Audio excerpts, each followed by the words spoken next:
வாசிக்கலாம். ஆதியாகமத்தின் புஸ்தகம் 39ஆம் அதிகாரம் முதல் 6 வசனத்தையும் ஆதியாகமம் 39 23ஆம் வசனத்தையும் வாசிக்க கேட்போம். ஜெயராஜன். ஆதியாகமம் 39ஆம் அதிகாரம் 1 முதல் 6 வசனங்கள் முதல். யோசேப்பு எகிப்துக்கு கொண்டு போகப்பட்டான். பார்வோனுடைய பிரதானியும் தலையாரிகளும் அதிபதியுமாகிய போத்திபார் என்னும் எகிப்து தேசத்தான் அவனை அவ்விடத்துக்கு கொண்டு வந்து இஸ்மவேலிடத்தில் விலைக்கு வாங்கினான். கர்த்தர் யோசேப்போடு கூட இருந்து அவன் காரிய சித்தை உள்ளவனானான். அவன் எகிப்தியனாகிய தன் எஜமானுடைய வீட்டிலே இருந்தான். கர்த்தர் அவனோடு இருக்கிறார் என்றும் அவன் செய்கிற யாவையும் கர்த்தர் வாய்க்க பண்ணுகிறார் என்றும் அவன் எஜமான் கண்டு யோசேப்பின் இடத்திலே தயவு வைத்து அவனை தனக்கு ஊழியக்காரனும் தன் வீட்டுக்கு விசாரணைக்காரனுமாக்கி தனக்கு உண்டான யாவற்றையும் அவன் கையிலே ஒப்புவித்தான். அவனை தன் வீட்டுக்கும் தனக்கு உண்டான எல்லாவற்றுக்கும் விசாரணைக்காரனாகினது முதற்கொண்டு கர்த்தர் யோசேப்பின் நிமித்தம் அந்த எகிப்தியன் வீட்டை ஆசீர்வதித்தார். வீட்டிலும் வெளியிலும் அவனுக்கு உண்டானவைகள் எல்லாவற்றிலும் கர்த்தருடைய ஆசீர்வாதம் இருந்தது. ஆகையால் அவன் தனக்கு உண்டானதையெல்லாம் யோசேப்பின் கையிலே ஒப்பு கொடுத்துவிட்டு தன் புசிக்கிற போஜனம் தவிர தன்னிடத்திலிருந்து மற்ற ஒன்றை குறித்து விசாரியாய் இருந்தான். யோசேப்பு அழகான ரூபமும் சௌந்தரியமும் முகமும் உள்ளவனாய் இருந்தான். 39ஆம் வசனம். கர்த்தர் அவனோடு இருந்தபடியினாலும் அவன் எதை செய்தானோ அதையே கர்த்தர் வாய்க்க பண்ணினாலும் அவன் வசமாய் இருந்த யாது ஒன்றையும் குறித்து சிறைச்சாலை தலைவன் விசாரிக்கவில்லை. இப்ரோஸ் 3ஆம் அதிகாரம் 18 முதல் 19. எபிரேயர் 3ஆம் அதிகாரம் 18 முதல் 19 வரை. பின்னும் என்னுடைய இளைப்பாறுதலிலே பிரவேசிப்பதில்லை என்று அவர் யாரை குறித்து ஆணையிட்டார்? கீழ்ப்படியாதவர்களை குறித்தல்லவா? ஆதலால் அவிசுவாசத்தினாலே அவர்கள் அதிலே பிரவேசிக்க கூடாமல் போனார்கள் என்று பார்க்கிறோம். தேவன் தாமே வசனத்தை ஆசீர்வதிப்பாராக. ஆமென். கரங்களை அல்லேலூயான்னு சொல்லுங்க. ஆமென். எல்லாரை குறித்தும் கடவுள் ஒரு கனவை வைத்திருக்கிறார். சிலர் அந்த கனவை நிறைவேற்றாமல் கனவோடே மறித்து விடுகிறார்கள். நான் நம்புகிறேன் இந்த சத்தத்தை கேட்கிற நீங்கள் கனவின் கரையில் பிரவேசித்து உங்கள் கனவை நிறைவேற்றுகிறவர்களாய் இந்த பூமியில் இருப்பீர்கள் என்று நான் நம்புகிறேன். அந்த கரையில் நின்று அந்த கரையை கையாண்டு அதில் உயர்ந்தே நின்றுட வேண்டுமானால் ஒன்று உங்களை சப்போர்ட் பண்ணணும். அது குணங்கள். ஆங்கிலத்தில் சொன்னால் character. When character does not support destiny, we cannot stand in destiny for too long. இன்னைக்கு இந்த செய்திகளை பேசுவதற்கு காரணம், திரும்ப திரும்ப நம்ம யோசேப்பின் வாழ்க்கையை அலசி பார்ப்பதற்கு காரணம், குணங்களில் நீங்களும் நானும் வளர்ந்து எல்லோரும் கர்த்தர் உண்டாக்கின நோக்கத்தின் கரையில், கனவின் கரையில் நிற்க வேண்டும். 2 வாரங்கள் பேசியிருக்கிறோம். 3ஆம் வாரம் வாசித்த வேத பகுதிகளை நீங்கள் கேட்டிருக்கிறீர்கள். இன்னைக்கு இங்கே சொல்லப்பட்ட வார்த்தை நீங்கள் கவனிச்சிங்க. யோசேப்போடு கூட கர்த்தர் இருந்தார். அவன் காரிய சித்தி உள்ளவனாக இருந்தான். God was with Joseph and so he was very successful in all his ways. அவன் எல்லா வழியிலும் கடவுள் அவனை செழுமையாக்கினார். இங்கிலீஷில் பயன்படுத்தப்பட்ட வார்த்தை சக்சஸ்ஃபுல். இன்னொரு டிரான்ஸ்லேஷன் படிச்சிங்கன்னா ப்ராஸ்பர்ட் அப்படின்னு எழுதியிருக்கு. Prosperous man. ஸோ ப்ராஸ்பர் என்ற வார்த்தை ஆங்கிலத்தில் பைபிளில் இருக்குது. ஸோ நம்ம எப்படி செழுமை பூத்தவர்களாக இந்த வாழ்க்கையின் கரையில் நின்றதை நம்முடைய குடும்பம், வேலை, பொருளாதாரம், வியாபாரங்கள், ஆரோக்கியம், நம்முடைய திருமண வாழ்க்கை எல்லாத்தையுமே வெற்றிகரமாக, செழுமையாக, சக்சஸ்ஃபுல்லாக, ப்ராஸ்பரஸாக இருக்க வேண்டுமானால் யோசேப்பின் வாழ்க்கை நமக்கு என்ன சொல்லுகிறது என்று நம்ம பார்க்கணும். 4 வார்த்தைகளை விரைந்து தருகிறேன். 1, அங்கே கிளியர்லி பைபிள் சொல்லுகிறது, கர்த்தர் யோசேப்போடு எல்லாரும் என் கூட சொல்லுங்க, கர்த்தர் யோசேப்போடு கூட இருந்தது போல என் கூடவும் இருப்பதனால நான் காரிய சித்தி உள்ளவனாய் இருப்பேன். நல்ல ஒரு அல்லேலூயா சொல்லிடுங்க பார்க்கலாம். ஏன் ஜோசப் செழித்தான்? ஏன் ஜோசப் வெற்றிகரமாக இருந்தான்?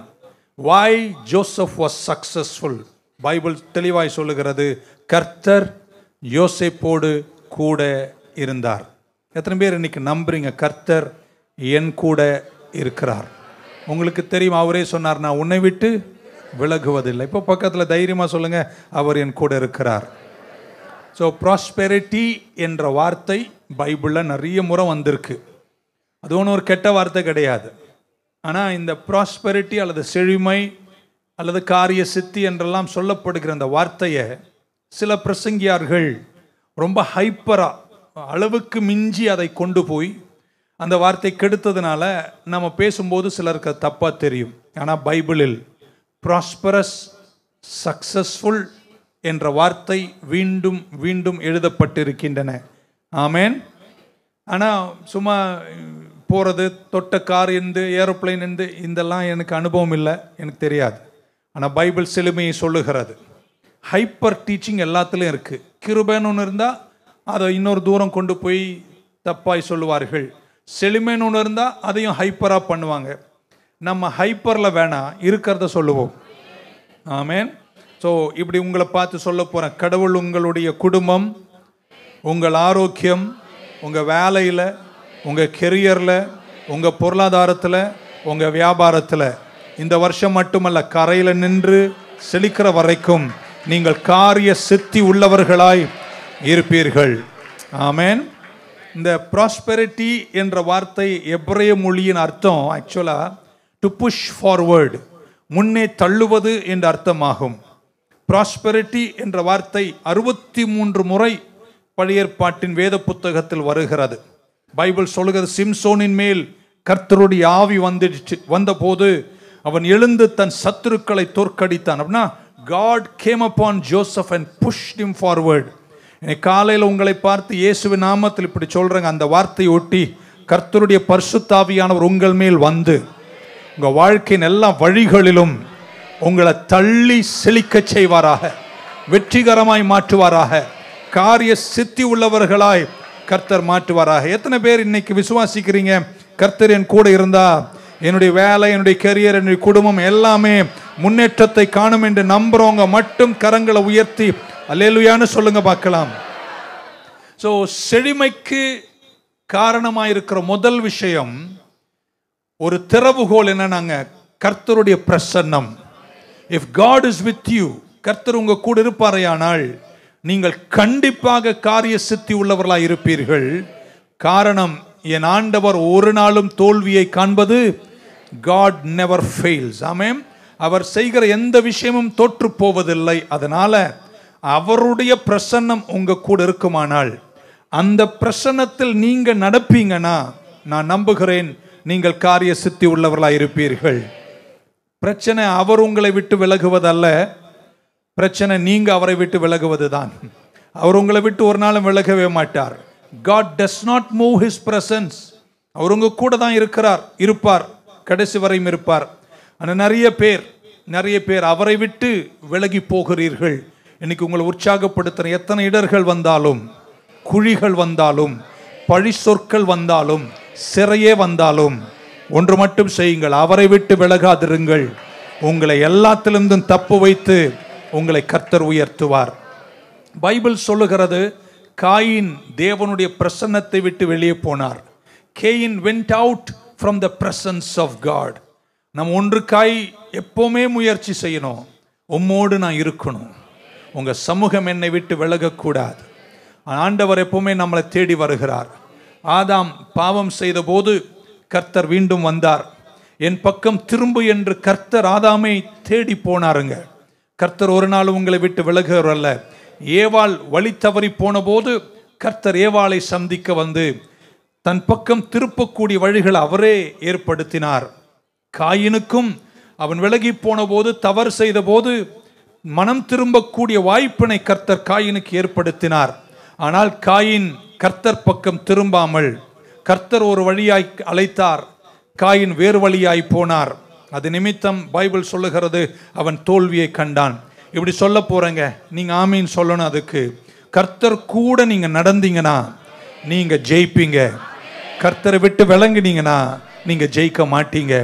ஏன்னா யோசேப்போடு கூட கர்த்தர் இருந்தார், அவன் காரிய சித்தி உள்ளவனாய் இருந்தார். ஆமென். இன்னும் இந்த ப்ராஸ்பரஸ் என்ற வேர்ட் அல்ல சக்சஸ்ஃபுல் என்ற வேர்டை ஆதியாகமத்தின் புஸ்தகம் 26ஆம் அதிகாரத்தினுடைய 12ஆம் வசனத்தில் வாசிக்கிறோம். Then Isaac sowed in the land. Isaac அந்த வருஷத்தில் நிலத்தில் விதைத்தான். இது காணிக்கை விதைக்கிறத பத்தி சொல்லல, இது இரிகேஷன், இது இது இது இது என்ன விவசாயம். ஆமென். ஸோ ஈசாக்கு தூங்கிட்டு விதைச்சிட்டு காத்திருக்கலங்க, ஈசாக்கு உழைத்திருக்கிறான். ஆமென். அந்த வருஷத்தில் பஞ்ச காலத்தில் கிணறை நோண்டி நீர் பாய்ச்சி இருக்கீங்களாங்க, எல்லாத்தையும் செஞ்சிருக்கிறார்.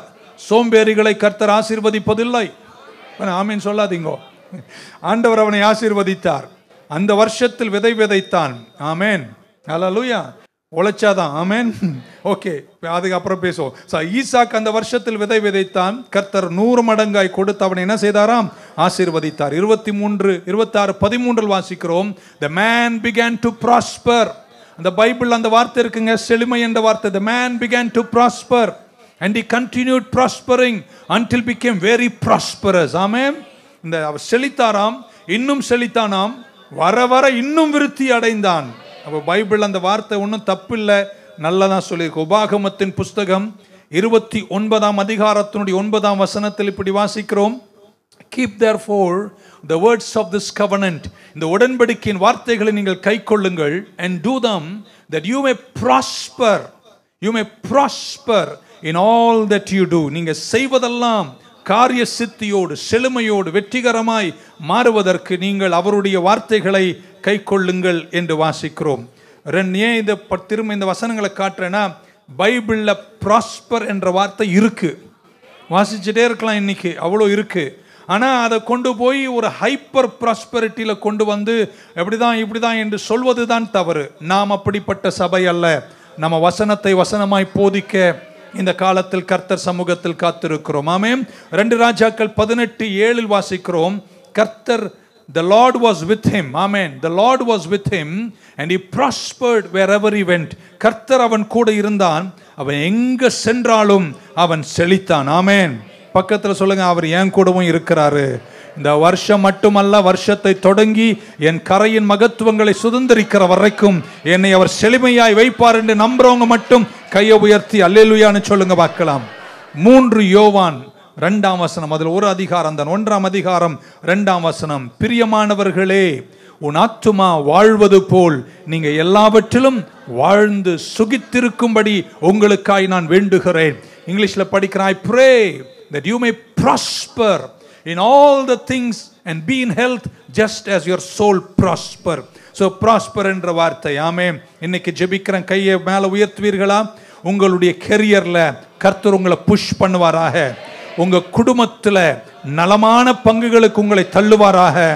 உங்களுடைய கையிட்டு செய்கிற எல்லா வேலையிலும் கர்த்தர் உங்களை புஷ் பண்ணுவாராக. நீங்கள் செழிப்பதற்கு காரணம் கர்த்தர் உங்க கூட இருக்கிறார். கர்த்தர் யோசேப்போடு கூட இருந்தான், அவன் காரிய சித்தி உள்ளவனாயிருந்தான். கரங்களை உயர்த்தி அல்லேலூயான்னு சொல்லுங்க பார்க்கலாம். நீங்க வேலை செய்யற இடத்துல ஆமென். இந்த இடத்துல உங்களுக்கு தெரியும், போத்திஃபார் தான் இந்த விஷயத்தை சொல்றாரு. போத்திஃபார் விசுவாசி எல்லாம் கிடையாது, பரிசுத்தாவி பெற்றவர் கிடையாது. அவர் ஒரு உலகத்தான், ஒரு உலக நாட்டில் ஒரு ஜெனரலா இருக்கிறார்.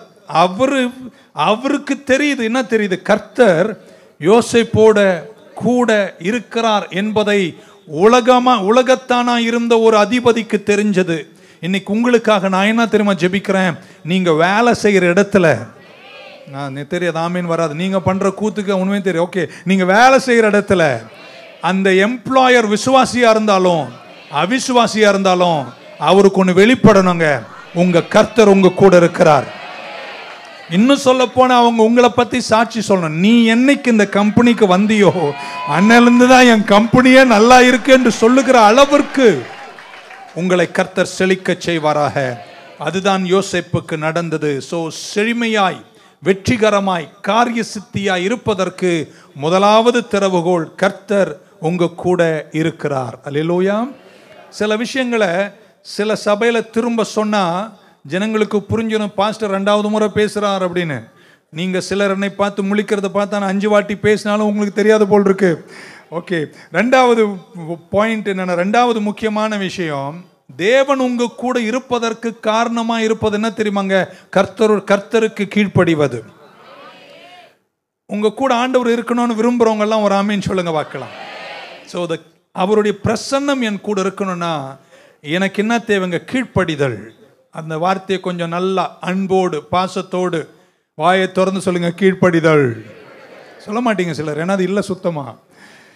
2 நாளாகமத்தின் புஸ்தகம் 17:3, 2 Chronicles 17:3 இப்படி வாசிக்கிறோம். And the Lord was with Jehoshaphat because he walked in the ways of his father. Amen. He walked in the first ways of his father David and sought not unto Baalim அல்லது பேயால். கர்த்தர் யெகோஷாபாத்தோடு கூட இருந்த காரணம், தகப்பன் தாவீதினுடைய முதல் வழிகளில் அவன் நடந்தான். ஆமென். என்ன அதுக்கு அர்த்தம்னா, நீங்க கீழ்ப்படிதலா இருந்தீங்கன்னா கர்த்தர் உங்க கூட இருப்பார். வரல, ஆமீன் வரல. நீங்க கீழ்ப்படுகிறவர்களா இருந்தால் கர்த்தர் உங்க கூட இருப்பார். 1 Samuel 18:14, 18:14 of 1 Samuel. And David behaved himself wisely in all his ways. தாவீதை பத்தி பைபிள் அழகான ஒரு வார்த்தை சொல்லியிருக்கேன்னா இன்னொரு பக்கம் அவனுக்கு இருக்கு. ஆமென். தாவீது தன் வழிகளில் எல்லாம் என்ன செய்தானாம்? ஞானமாய் நடந்து கொண்டான், புத்திமானாய் நடந்தான். அப்படின்னா கீழ்ப்படிந்து நடந்தான். கர்த்தர் தாவீதோடு கூட இருந்தார். எத்தனை பேர் உங்க கூட கர்த்தர் இருக்கணும்? அவருக்கு கீழ்ப்படினோங்க, அவருடைய வார்த்தைக்கு கீழ்ப்படினோம். உங்களுக்கு எனக்கும் தெரியும், தாவீது எல்லாத்துலேயும் ரைட்டு கிடையாது. ஆமென். அவருக்கு ஒரு பக்கம் நல்லா இருந்துச்சு, இன்னொரு பக்கம் நல்லாவே இல்லை. ஆனாலும் தாவீது எப்போ தவறினாலும் ஒன்றை மட்டும் செய்வான், கர்த்தர்கிட்ட போயிடுவான். ஆண்டவரே நான் மன்னியும்னுவான். அவன் கர்த்தர்கிட்ட திரும்ப போகிற அந்த கீழ்ப்படிதல் அவன் கூட இருந்ததுனால கர்த்தர் அவன் கூட இருந்தாங்க. கீழ்ப்படுகிறவங்க கூட கர்த்தர் இருப்பார். உங்க கூட கர்த்தர் இருப்பதற்கு திறவுகோல் என்ன தெரியுமாங்க? ஒபீடியன்ஸ், கீழ்ப்படிதல். 1 சாமுவேல் 18:12 வாசிக்கிறேன். 1 Samuel 18:12. And Saul was afraid of David. Saul தாவீதை கண்டு பயந்தான். Because the Lord was with him. கர்த்தர் தாவீதோடு கூட இருந்தார். And was departed from Saul. ஆனா சவுலை விட்டு தேவ பிரசன்னம் விலகிட்டு. என்ன ஒரு நிமிஷம் பாருங்களேன். ஒருவனோடு கர்த்தர் இருந்தாராம், இன்னொருத்தோடு கர்த்தர் விலகினாராம். காரணம் என்ன தெரியுமாங்க? தாவீதுக்கு இன்னொரு சைடு இருந்துச்சுன்னு சொன்னேன். ஆனா அவனுக்கு இருந்தாலும் அவன் எப்பொழுதெல்லாம் குற்றம் செஞ்சாலும் கர்த்தர் கிட்ட போய் கீழ்ப்படிவான். சவுல் கீழ்ப்படியாதவனா இருந்தான். நல்லா நீங்க கேட்டாமேன்னு சொன்னோம். கீழ்ப்படிந்தவனின் வாழ்க்கையில் குற்றங்கள் இருந்துச்சு, ஆனா அவன் மனம் திரும்பிய போதெல்லாம் கர்த்தர் அவன் கூட இருந்தார் என்று பைபிள் சொல்லுகிறது. ஒருத்தன் கீழ்ப்படியவே இல்லை, கர்த்தர் அவனை விட்டு என்ன செய்தாராம்? விலகினார். நீங்க புரிஞ்சுக்கணும், கர்த்தர் உங்க கூட இருக்கணும்னா இருப்பதற்கு திறவுகோல் தெரியுமாங்க? கர்த்தருக்கு கீழ்ப்படிவதே ஞானத்தின் ஆரம்பம். நல்ல கையை உயர்த்தி அலையிலே சொல்லுங்க பார்க்கலாம். உங்ககிட்ட விலகாம இருக்கணும்னா என்ன செய்யணும் பாஸ்டர்? நீங்க கீழ்ப்படியணும். ஒபீடியன்ஸ். உபாகமத்தின் புஸ்தகம் 11ஆம் அதிகாரத்தின் 26 28 வரைக்கும் எப்படி சொல்ற? Behold, I set before you today a blessing and a curse. உங்களுக்கு முன்பாக ஆசீர்வாதத்தையும் சாபத்தையும் வைக்கிறேன், ஒரு ஆசீர்வாதத்தை வைக்கிறேன் என்று சொல்லிவிட்டு சொல்றார். If you obey அப்படின்றார். If you obey the commandments of the Lord your God which I command you to, நான் உங்களுக்கு கட்டளையிடுகிற என் கட்டளைக்கு நீ கீழ்ப்படிந்தால் இப்பொழுது சொல்லப்படுகிற இந்த ஆசீர்வாதங்கள் உன்மேல வந்து பலிக்கும். And if you will not obey, அப்படி சொல்ற, if you not obey, நீங்கள் கீழ்ப்படியா விட்டால், ஆமென், the Lord your God, but you turn aside out of the way which I command you this day, amen. So 2 விஷயம் சொல்றேன். கீழ்ப்படிஞ்சா நீங்க நல்லா இருப்பீங்க, நான் உங்க கூடவே இருப்பேன். உங்க கூட இருந்தா நீங்க செழுமையா இருப்பீங்க. நீங்க கீழ்ப்படியலைன்னா நான் உங்க கூட இருக்க மாட்டேன். நான் உங்க கூட இல்லைன்னா நீங்க செழிப்பது ரொம்ப கஷ்டம். செழிச்சாலும் ரொம்ப நாள் நிலைக்காது. வெளியே சொல்ல மாட்டீங்களே. பக்கம் சொல்ல, ஒபே வெற்றி, டிஸ்ஒபே நோ வெற்றி. பரலோகம் போகணுமா? ஒபே. நரகம் போகணுமா? டிஸ்ஒபே. இல்லை, ஒன்றும் சொல்ல மாட்டீங்க. கிருபையால தாங்க நம்ம ரட்சிக்கப்பட்டோம். நான் அதை முழுமையா நம்புறேங்க. என்னுடைய செயல்களால நான் ரட்சிக்கப்படவே இல்லை என்பதை ஆணித்தரமாய் நம்புகிறவன் நான். அதே நேரத்தில் கர்த்தருக்கு கீழ்ப்படிந்து நடப்பதும் மிக அவசியம். ஆமென். அப்போ நீங்க வெற்றியா இருப்பீங்க. யோபை காட்டுறேன். 36:11 இப்படி வாசிக்கிறோம். 36:11 of the book of Job. If you obey and serve him, நீங்கள் அவருக்கு கீழ்ப்படிந்து அவர் சேவையை செஞ்சீங்கன்னா, you shall spend your days in prosperity. உங்கள் நாட்களை நீங்கள் செழுமையில் அனுபவிப்பீர்கள். உங்கள் காலங்கள் நலமாயிருக்கும். அடுத்த வசனம், நீங்க கீழ்ப்படியா விட்டால் மிச்சத்தை நீங்களே படிச்சேன். they shall die without knowledge and shall perish by the sword. So பைபிளில் நம்ம வசனங்கள் எடுத்து காட்டிட்டே இருக்கலாம். கீழ்ப்படிஞ்சா ஆசீர்வாதம், கீழ்ப்படிஞ்சா காரிய சித்தி, கீழ்ப்படிஞ்சா நீடித்தாயுசு, கீழ்ப்படியலைனா சொல்ல வேணாம்ல. ஒரு அல்லேலூயா மட்டும் சொல்லிட்டு போயிடுவோமா? ஹல்லேலூயா. கர்த்தர் உங்களை நடத்துவார். கீழ்ப்படுகிறவங்க மட்டும் வலது கை உயர்த்தி ஒரு அல்லேலூயா சொல்லுங்க மக்கள். இது எப்படி சொல்லலான்னு பார்த்தேன். நம்ம வாழ்ற இந்த உலகம் நரகத்தை டெய்லி மழையா பொழிஞ்சிட்டு இருக்கு. இருக்கீங்களாங்க? நரகம் மழையா பெய்யுது. அந்த உலகத்துல நீங்களும் நானும் வாழ்ந்துட்டு இருக்கோம். இன்னும் என்னென்ன கொடிய சம்பவங்கள்லாம் நடக்கும்னு தெரியாது. இந்த நடுவில் நீங்க ஜெயிக்கணும்னா, நீங்க காரிய சித்தி உள்ளவங்க, நான் பைபிள் தானே பேசுறேன். காரிய சித்தி சக்சஸ்ஃபுல்லா இருக்கணும்னா, ப்ராஸ்பரஸா இருக்கணும்னா, எப்படி சொல்லலாம், நரகமே உங்க மேல மழையா பெய்யும் போது நீங்க இதுல நிலைச்சு உயர்ந்து நிற்பது ரொம்ப ரொம்ப கஷ்டம். உங்களுக்கு சாத்தானும் எதிராக இருக்கிறான், உலகமும் எதிராக இருக்கு. இது நடுவில் நீங்க ஜெயிக்கணும்னா ஒரே வழிதான், அவருக்கு கீழ்ப்படுகிறவங்க கூட கர்த்தர் இருப்பார். நான் இப்படி சும்மா ஒரு கனவா சொல்றேனே, அவர் என் கூட வரும்போது மிகப்பெரிய ஒரு இரும்பு கொடை வச்சிருக்கிறார். புரியல நான் என்ன சொன்னேன்? நரகம் மழையா பெய்யுது. நரகம் மழையா பெய்யறதுக்கு நடுவில் நான் ஜெயிச்சு போய் கரை சேரணும்னா, என் கூட இருக்கிறவர் கையில் என்ன இருக்குங்க? ஒரு பெரிய இரும்பு கொடை இருக்கு. அவர் கொடையின் கீழே நான் வந்து நின்றுட்டேன்னா, அது என்ன நரகம் பெஞ்சாலும் என்னை அவர் பாதுகாத்து என்னை சேர்க்க வேண்டிய கரையில சேர்த்து என்னை செழுமையாக, என்னை வெற்றியாக, என்னை நிறைவாக அந்த கரையில் நிற்கும் போதும் ஸ்னேக் அண்ட் லேடரில் இறங்காதபடிக்கு கடைசி வரைக்கும் நிலை நின்று மகத்துவத்தோடு மகிமையோடு இக்காபோது இல்லாமல் ஜெயத்தோடு வாழ வேண்டுமானால் கர்த்தர் என் கூட இருக்கணும். கர்த்தர் என் கூட இருக்கணும்னா நான் ஒன்றை செய்ய வேண்டும், அவருக்கு இசைந்து அவர் கொடையின் கீழே வந்து நின்றுட்டேனா, நரகம் பெய்யும் இந்த உலகத்தில் கூட என்னை கைவிடாமல் பாதுகாத்து அவரை நம்பி கீழ்ப்படிந்து நடக்கிறவர்களை சக்சஸ்ஃபுல்லாய் வைப்பார், செழுமையாய் வைப்பார், உங்களை கரை சேர்ப்பார். உங்கள் கடமை நிறைவேற்றுகிற ஆற்றலில் கர்த்தர் உங்களை நடத்தி செல்வார். ஆமென். ஹல்லேலூயா. ஸோ ஒன்று, கர்த்தர் உங்க கூட இருக்கணும். ரெண்டு, அவர் கூட இருக்கணும்னு நீங்க என்ன செய்யணும்? கீழ்ப்படிது. எவ்வளோ மெல்லமா சொன்னீங்க பாருங்க, அதிலே தெரியுது. ஓகே, மூன்றாவது, கீழ்ப்படினா என்ன செய்யணும் அப்படின்னு. ஆமென். இருக்கீங்களாங்க? ஒரு விவசாயி விதையை விதைக்கும் போது என்ன நம்பிக்கையோடு விதைக்கிறார்? ஒரு அறுவடை கிடைக்கும் தானே விதைக்கிறாரு. கிடைச்சா கிடைக்கட்டும், கிடைச்சா போட்டு நான் விதைக்கிறாங்க இல்லை. விதைக்கும் போது அவருக்குள்ள விசுவாசம் என்னன்னா, விதைக்கிறேன், அறுவடை கண்டிப்பா கிடைக்கும். ஸோ ஃபெய்த் தான், விசுவாசம் தான் என்னை கீழ்ப்படிய வைக்கிறது. ஆமென். ஹல்லேலூயா. சில ஹோட்டலெல்லாம் போய் நம்ம மீட்டிங்ஸ் போகும்போது தங்கும்போது இந்த குழாவை திறந்து விட்டால் சூடு தண்ணி வர்றதுக்கு 5 நிமிஷம் ஆகும். எனக்கு பொறுமை இருக்காது. ஆனால் மீட்டிங்க்கு வேகம் போகணும். அவங்கள கூப்பிட்டு, சார் தண்ணி கோல்டாக வர்றதுக்கு அதிகாலையில் இருக்குது, சூடாக இல்லைனா கொஞ்சம் நேரம் நின்று திறந்துட்டு அங்கேயே நில்லுங்க சார் வரும்னுவான். சில நேரம் 5 நிமிஷம் 10 நிமிஷம்லாம் நிற்போம். ஆமாம், சூடு தண்ணிக்கே நிற்போம், ஆனால் வாழ்க்கையில் நிற்க மாட்டோம். நீங்கள் ஜெயிக்கணும்னா, நீங்கள் கீழ்ப்படிந்து நடக்கணும்னா, சில நேரம் கர்த்தரை நம்பி நீங்கள் என்ன செய்யணுங்க? நிற்கணும். எதுவுமே நம்புறீங்க, கீழ்ப்படிதலுக்கு பலன் உண்டுன்னு நம்புறவங்க மட்டும் பைபிளை படிச்சிருக்கோம்ல எவ்வளோ வருஷம். கீழ்ப்படிதலுக்கு பலன் இருக்காங்க. ஓகே, இப்போ கேட்குற கேள்விக்கு அதே டெம்போலே ஆமேன்னு சொல்லணும். கீழ்ப்படியாததுக்கும் விளைவுகள் இருக்கா? இருக்குல்ல, தெரியும். சாதாரண இப்போ பிள்ளைங்க, நானே ஒரு அப்பன்னு வச்சுங்களேன், நம்ம பிள்ளைங்க கீழ்ப்படிஞ்சா நம்ம என்ன கொடுக்குறோம்? சாக்லேட் வாங்கி கொடுக்குறோம். நான் சொல்றத செய்டா, உனக்கு இதை வாங்கி தரேன், சைக்கிள் வாங்கி தரேன். கீழ்ப்படுகிறவங்களுக்கு தகப்பன்மார்களே பலன்களை கொடுக்கிறாரு. கீழ்ப்படியாதவங்களுக்கு தகப்பன்மார்களே குச்சி எடுக்கிறாங்க. நிறுத்திடலாம்ல அதோட சொத்தம் அமைன் தொலைது பாருங்க. கீழ்ப்படுகிற குழந்தைங்களுக்கு பெற்றோரே நன்மைகளை கொடுக்குறீங்க.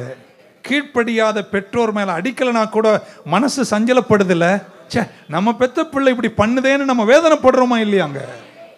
அதே தகப்பன் உள்ளம் கொண்டவர் தான், அதே பண்ணதான் நம்முடைய தகப்பன். நான் சொல்றேங்க, கீழ்ப்படிவதற்கு விளைவுகள் உண்டு, கீழ்ப்படியாமைக்கும் விளைவுகள் உண்டு. எபேசியர் 6 இப்படி சொல்றார் அப்போஸ்தலனாகிய பவுல். 1-3 வரைக்கும் வாசிக்கிறேன். சில்ட்ரன் அப்படின்றார், பிள்ளைகளே உங்கள் பெற்றோருக்கு கீழ்ப்படியுங்கள், ஃபார் திஸ் இஸ் ரைட். பக்கத்தில் இதாங்க சரி. இன்னைக்கு இந்த செய்தியை கேட்ட பின்னாடி உங்க பெற்றோருக்கெல்லாம் யார் கனத்தையும் மரியாதையும் கொடுக்கணுமோ கொடுத்துருங்க. போச்சு, அதுக்கும் ஆமீன் வரல பாருங்க. Honour your parents, obey your parents, கீழ்ப்படியுங்கள். அப்படி சொல்றார், honour your father and mother, உங்க தாயும் தகப்பனையும் கனம் பண்ணுவாயாக. கீழே சொல்றார், அது நிமித்தம் என்ன நடக்குமா, உங்களுக்கு ஆயுசு மட்டும் கிடைக்கும்னு சொல்லல, 2 வார்த்தை சொல்றாரு. நான் 2த்தையும் சொல்றேன். 1, it may be well with you, அது உங்களுக்கு நலமாயிருக்கும். 2, உங்களுக்கு கர்த்தர் ஆயுசை தருவார். வலது கையை உயர்த்துங்களேன். கர்த்தருக்கு கீழ்ப்படிந்தா, ஏன் பெற்றோருக்கே கீழ்ப்படிஞ்சா 2 விஷயத்தை தரேன்னு பைபிள் சொல்லுது. 1 உங்களுக்கு நலமாயிருக்கும், 2 நீங்க நீடித்த ஆயுசா இருப்பீங்க. ஒரு அப்பா அம்மாக்கு கீழ்ப்படிஞ்சாலே ஆயுசும் ஆசீர்வாதமும் இருக்குன்னா, பரம தகப்பனுக்கு கீழ்ப்படிஞ்சா விளைவுகள் இருக்குன்னு நம்புறவங்க மட்டும் அல்லையா சொல்லுங்க பார்க்கலாம். ஹல்லேலூயா. பக்கம் சொல்ல, எல்லாமே எனக்கு நலமா இருக்குங்க, ஏன்னா நான் எல்லாத்திலையும் கர்த்தருக்கு கீழ்ப்படிவேன், நான் அவரை தேடுவேன், அவர் வீட்டுக்கு வருவேன், அவர் சொன்னா செய்வேன், அவர் சொல்லும் விஷயத்தை செய்வேன், அவர் வேணும்னு சொன்னா வேணும்னு சொல்லுவேன், அவர் வேண்டான்னு சொன்னா வேண்டான்னு சொல்லுவேன். Children obey and they have consequences. Amen. Children disobey and they get to parambadi. I said about parents. Amen. கொலோசியர் 3:22 இப்படி வாசிக்கிறோம். 22, 23, 24 servants அப்படின்றார், வேலைக்காரர்களே. வேலைக்கு போறவங்க எல்லாம் ஒரு அலையிலேயே சொல்லுங்க பார்க்கலாம். போச்சு, இதுக்கு சுத்தமாக நீ ஆமீன் வராது. obey in all things your masters, உங்கள் எஜமானன்களுக்கு என்ன செய்யுங்க, கீழ்ப்படிந்த நடைங்கள், according to the flesh, not with eye service.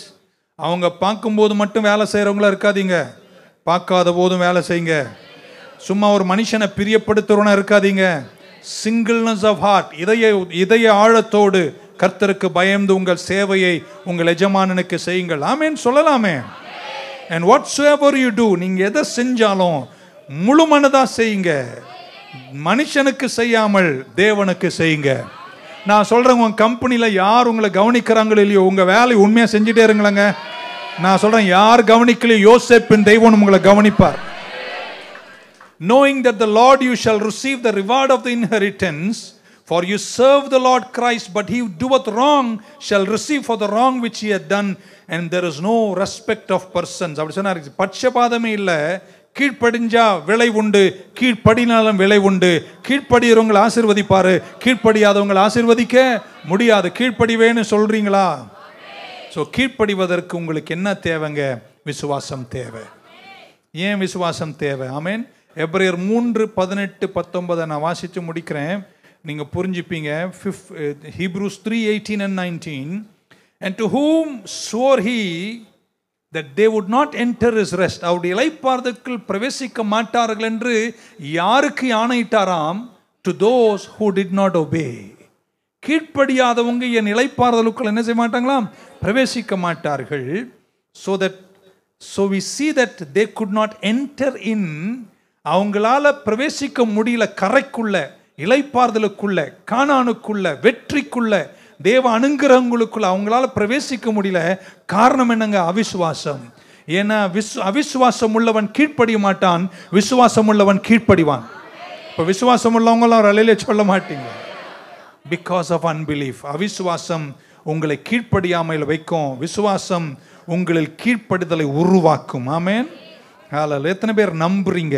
இன்னைக்கு காலையில் இவ்வளோ குளிரில் எழுந்து 4 மணிக்கெல்லாம் புறப்பட்டு காரை ஓட்டி சர்ச்சுக்கு வந்து கர்த்தருடைய சமூகத்தில் உட்கார்ந்து வார்த்தையை கேட்டு அவர் சொல்வதை செஞ்சு அவருக்கு பயந்து அவர் வழிகளில் நடக்கிற என்ன கர்த்தர் கைவிட மாட்டாரு, என் கூட இருப்பாரு, என்னை செழிக்க செய்வாரு, காரிய சித்திய தருவாரு, நான் தூரத்தில் நிற்பேன். இருக்கீங்களா? கீழ்ப்படியாமை நம்மை விட்டு கொஞ்சம் கொஞ்சமாய் போயிடணும். முரட்டாட்டங்கள் நமக்குள் இருக்கக்கூடாது. அவர்கள் பிரவேசிக்காமல் போனதற்கு காரணம் அவிசுவாசம். அவர்கள் விசுவாசம் இருந்திருந்தால் அவர்கள் கீழ்ப்படிந்திருப்பார்கள். அவர்கள் கீழ்ப்படிந்தால் அவர்கள் பிரவேசித்திருப்பார்கள். ஸோ செழிப்பதற்கு 1 தேவ பிரசன்னம், 2 பிரசன்னம் வேண்டுமானால் கீழ்ப்படியணும், கீழ்ப்படிதல் வேண்டுமானால் விசுவாசம் உள்ளவர்களாய் நீங்கள் இருக்கணும். ஆமேன். ஹல்லேலூயா. அது தகப்பனாக இருக்கட்டும், தாயாக இருக்கட்டும், உங்கள் பாஸாக இருக்கட்டும், செழிப்பதற்கு ரொம்ப அவசியம் கீழ்ப்படிதல். 4வது சொல்லி நம்ம விரைந்து முடிப்போம். ஹல்லேலூயா. பக்கத்தில் கேளுங்க, விசுவாசம் இருந்தால் தான் கீழ்ப்படிய முடியும். அப்போ விசுவாசம் எங்கேருந்து கிடைக்கும் அப்படின்றதான் கேள்வி. விசுவாசத்தை குறித்து பைபிள் ரோமர் 10:17 தெளிவாக சொல்லியிருக்கு. ரோமன்ஸ் 10:17 சொல்லுகிறது, faith comes by hearing and hearing by the word of God. ஆதலால் விசுவாசம் கேள்வியினாலே வரும், கேள்வி தேவனுடைய வசனத்தினாலே வரும். இப்போ உட்காந்துருக்கீங்க, நான் பிரசங்கம் பண்ணுறதெல்லாம் யாருக்கு கேட்குது? சர்ச்சில் உட்காந்து கேட்காம இருக்கிறவங்களாம் இருக்காங்க. கேட்குறவங்க மட்டும் ஒரு அல்லேலூயா சொல்லுங்க பார்க்கலாம். ஸோ விசுவாசம் எப்படி வருதுங்க? கேள்வி. கேள்வினா ஊரெல்லாம் சொல்கிறத நீ கேட்கக்கூடாது, இந்த வசனம் என்ன சொல்லுகிறதோ. ஸோ விசுவாசம் கேள்வினால் வருது. கேள்வி அதில் இங்கிலீஷில் எப்படி வருது பாருங்கள், faith comes by hearing and hearing. நான் அதை கொஞ்சம் மாற்றி சொல்லுவேன், faith comes by hearing and hearing and hearing and hearing. சொல்லிகிட்டே இருக்கலாம். ஹியரிங், அந்த ஹியர் பண்ண உங்களில் விசுவாசம் வருகிறது. ஆமென். செய்திகளை கேளுங்கள், வசனத்தை கேளுங்கள், கர்த்தருடைய வார்த்தை பிரசங்கிக்கப்படுவதை கேளுங்கள், வசனத்தை தியானம் பண்ணுங்கள், வசனத்தை மனப்பாடம் பண்ணுங்கள், ஃபோனில் வையுங்கள், பீரோவில் ஒட்டுங்கள், முகம் வாடுற கண்ணாடி மேலே ஒட்டுங்கள், வீடெல்லாம் ஒட்டி வையுங்கள், ஜெப அறையில் ஒரு 200 வசனத்தை ஒட்டி வையுங்கள். வாய்ப்பு கிடைக்கும் போதெல்லாம் நீங்கள் அதை என்ன செய்யுங்கள், வாசியுங்கள், கேளுங்கள். இருக்கீங்களாங்க? ஃப்ரிட்ஜில் வையுங்கள். ஆமென். ஹல்லேலூயா. சொல்லிக் கொடுக்க என்ன? ஸோ ஏன்னா விசுவாசம் கேள்வினால வருது. கேள்வி கர்த்தருடைய வார்த்தையிலிருந்து வருகிறது. இந்த வார்த்தை விலையேற பெற்றது, வல்லமை உள்ளது. நம்புறவங்க எல்லாம் ஒரு அல்லேலூயா சொல்லுங்க பார்க்கலாம். இந்த வார்த்தை ஜீவ வார்த்தை, இந்த வார்த்தை செயல்படும் வார்த்தை, இந்த வார்த்தை இருபுறம் கருக்குள்ள பட்டயம். ஆமென். இந்த வார்த்தை மாமிசமாகினது. இந்த வார்த்தை அழியாத வித்து, இந்த வார்த்தை அழிகிற வித்து அல்ல. வானம் பூமி ஒளிந்தாலும் கர்த்தருடைய வார்த்தை ஒரு நாளும் ஒளிந்து போவது இல்லை என்று நம்புறவங்க மட்டும் கரங்களை உயர்த்தி அல்லேலூயா சொல்லுங்க பார்க்கலாம். ஏசாயா சொல்லுகிறார், இந்த வார்த்தை புறப்பட்டால் அது செய்ய வேண்டியதை செய்யாமல் ஒரு நாளும் திரும்பி வருவதே இல்லை. வார்த்தை விலையேற பெற்றது. இதை யார் கேட்கிறார்களோ அவர்களுக்கு கர்த்தர் விசுவாசத்தை கொடுக்கிறார். ஹல்லேலூயா. ஸோ நீங்க செழிக்கணும்னா, காரிய சித்தி உள்ளவர்களா இருக்கணும்னா கர்த்தர் உங்க கூட இருக்கணும். கர்த்தர் உங்க கூட இருக்கணும்னா நீங்க கீழ்ப்படிதல் உள்ளவர்களா இருக்கணும். கீழ்ப்படிவதற்கு ரொம்ப அவசியமா தேவை விசுவாசம். நீங்க விசுவாசிக்கணும்னா இந்த வசனத்தை நீங்க என்ன செய்யணுங்க? கேட்கணும், மனதார கேட்கணும். கேட்கிறவர்களை கர்த்தர் ஆசீர்வதிப்பார். ஹல்லேலூயா. இந்த வருஷம் நீங்க செழிப்பீங்க. 31 நீங்க சாட்சி எழுதி முடிப்பீங்க. கர்த்தர் பெரிய காரியங்களை செய்வார்.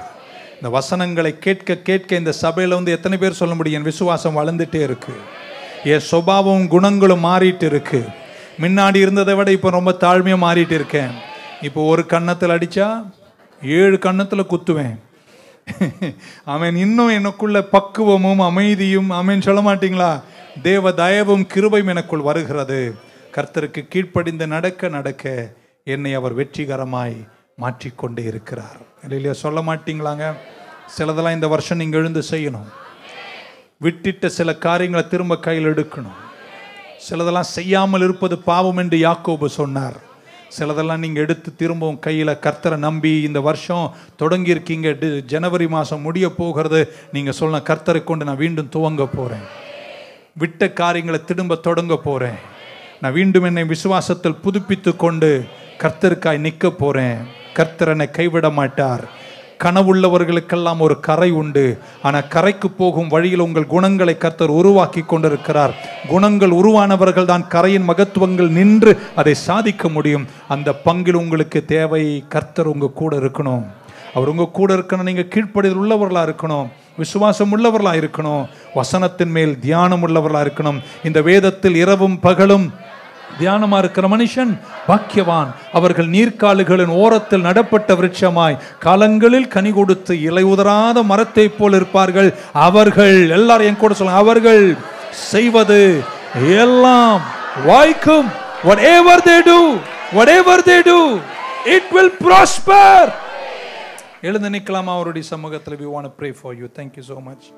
thank you Jesus. ஜெயம் கொடுத்த எங்கள் தேவனுக்கு கோடி கோடி ஸ்தோத்திரம்.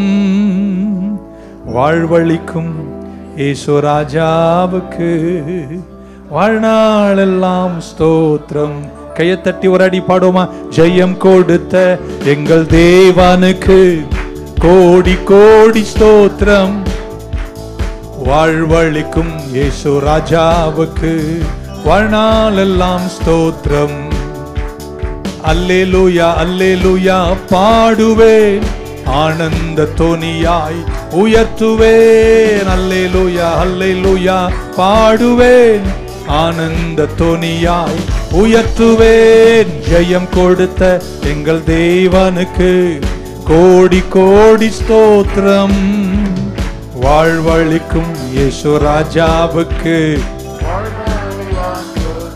நீதியின் கரம், நீதியின் கரத்தினால் என்னை தாங்கியே நடத்துவார். நீதியின் கரத்தினால் என்னை தாங்கியே நடத்துவார். கர்த்தரே என் பலன், எதற்குமே அஞ்சிடே. கர்த்தரே என் பலன், எதற்குமே அஞ்சிடேன். ஜெயம் கொடுத்த கோடி கோடி ஸ்தோத்திரம். வாழ்வழிக்கும் இயேசு ராஜாவுக்கு வாழ்நாளெல்லாம் ஸ்தோத்திரம்.